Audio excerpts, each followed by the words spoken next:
Olá, meu nome é Pândela Figueiredo, eu sou professora da Rede Estadual de Ensino de Minas Gerais e tenho trabalhado em meus vídeos com o Plano de Estudo Tutorado, que é o material oferecido pela Secretaria Estadual de Educação de Minas Gerais para a continuidade dos estudos durante esse momento de pandemia. Quem ainda não assistiu o Plano de Estudo Tutorado, volume 2, deve acompanhar aí através dos links que estão na descrição para não se perder ao longo dos estudos. Para quem já acompanhou, vamos então para a primeira semana do volume 3. Na primeira semana, eles vão trabalhar principalmente com a segunda lei de Mendel. Para quem ainda não viu o Plano de Estudo Tutorado, volume 2, semana 1, é interessante que observe porque a segunda lei de Mendel ela tem relação direta com a primeira. E o que diz a primeira lei de Mendel? Que um gene, para cada característica, tem durante o processo de meiose, ou seja, da formação de gametas, a segregação de seus alelos, que a gente chamou de azão e azinho. Esses alelos serão passados com a mesma probabilidade para a descendência. Agora, a gente falando na segunda lei de Mendel, vamos falar de mais genes envolvidos no processo. E às vezes, a gente vai ver que a gente pode falar de 2, 3 ou até 4 genes, sendo que cada gene vai determinar apenas uma característica. Isso é muito importante. Uma outra coisa que vai facilitar o estudo de vocês referente à segunda lei de Mendel é o vídeo que eu fiz sobre probabilidade. Caso tenha alguma dúvida, mesmo assistindo o vídeo, coloque aí nos comentários que assim que ele for visualizado, tentarei responder o mais rápido possível. Vamos lá então para a nossa primeira semana. Na primeira semana, a gente já encontra o enunciado da segunda lei, também conhecida como Lei da Segregação Independente. E nesse caso, ela diz o seguinte, que os fatores, ou seja, os alelos, para uma determinada característica ou duas ou mais características no caso da segunda, se distribuem independentemente durante a formação dos gametas e se combinam ao acaso.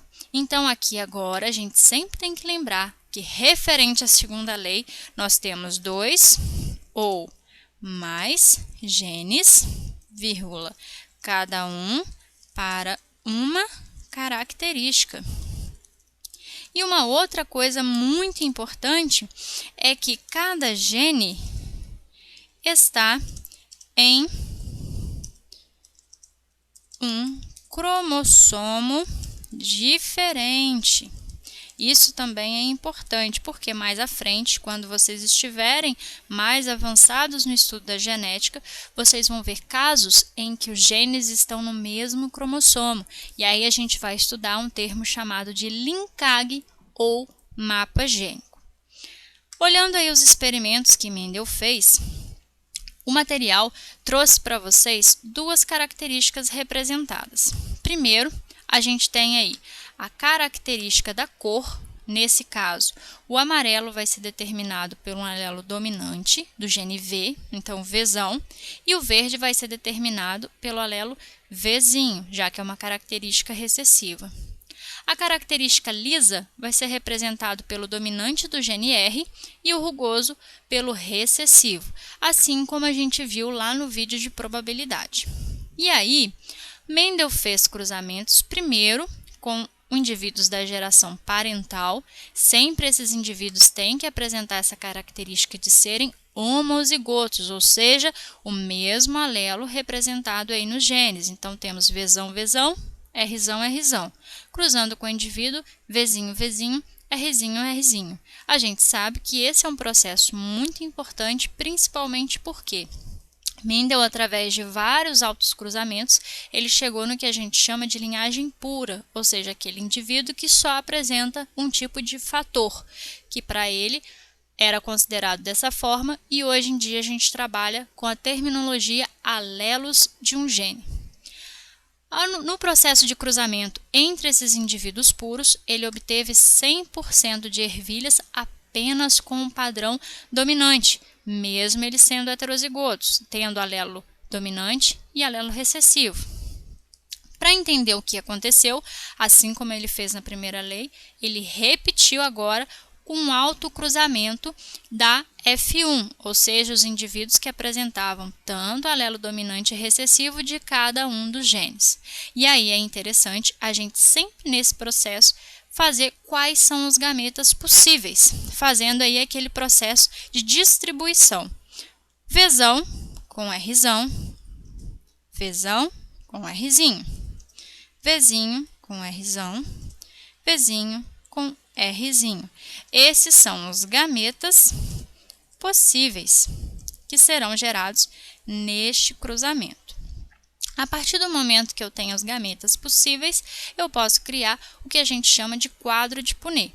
Então, como os indivíduos são geneticamente iguais, ou seja, apresentam o mesmo genótipo, eu posso colocar os mesmos gametas para ambos. E para formar aqui meu quadro de Punnett, eu vou fazer o cruzamento de coluna com linha. Lembrando que todo mundo que apresentar o padrão que seja Vzão, tracinho, Rzão, tracinho, apresentará o fenótipo de ser amarelo e liso. Todo mundo que apresentar o fenótipo Vzinho, Vzinho, Rzão, tracinho, apresentará o fenótipo de verde e liso. Todo mundo que tiver o padrão Vzão, tracinho, Rzinho, Rzinho, será considerado amarelo e rugoso. E todo mundo que apresentar o padrão Vzinho, Vzinho, Rzinho, Rzinho, será considerado verde e rugoso.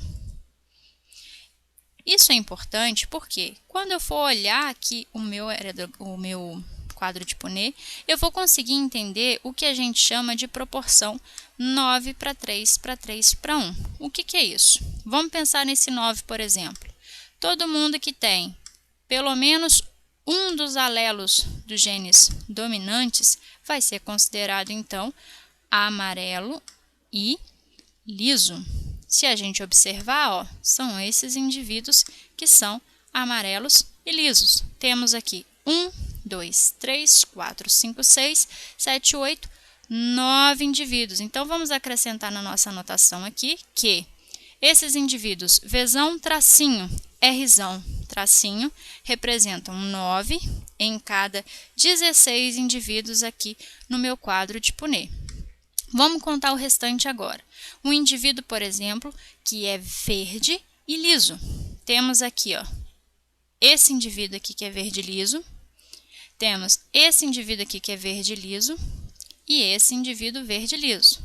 Voltando lá na nossa anotação, então agora temos 3 indivíduos em 16 que terão a característica verde e liso. Vamos para a próxima característica. Todo mundo que apresentar pelo menos um Vzão maiúsculo e tiver todos os genes ou todos os alelos referentes ao gene R recessivo vão ser amarelos e rugosos. Temos aqui, eu vou representar nesse indivíduo aqui do canto, para a gente não confundir. 1, 2, 3. Então, também temos aqui 3 indivíduos em 16 que apresentam a característica de amarelo e rugoso. E agora só faltou para a gente um indivíduo em cada 16 que apresenta toda a característica recessiva. Daqui, nós vemos a proporção 9:3:3:1. Mesmo o genótipo sendo diferente, o fenótipo entre os indivíduos será o mesmo. Isso é importantíssimo porque, por exemplo, quando a gente for trabalhar com questões de Enem, entender que essa proporção ocorre nos indivíduos duplo heterozigotos vai facilitar o nosso trabalho e o nosso estudo.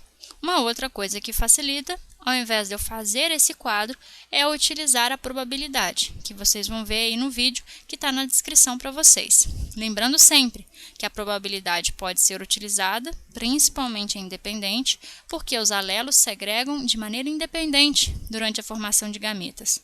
Então, um indivíduo ser rugoso não vai interferir na cor que ele apresenta, verde ou amarelo. Espero que vocês tenham entendido essa parte.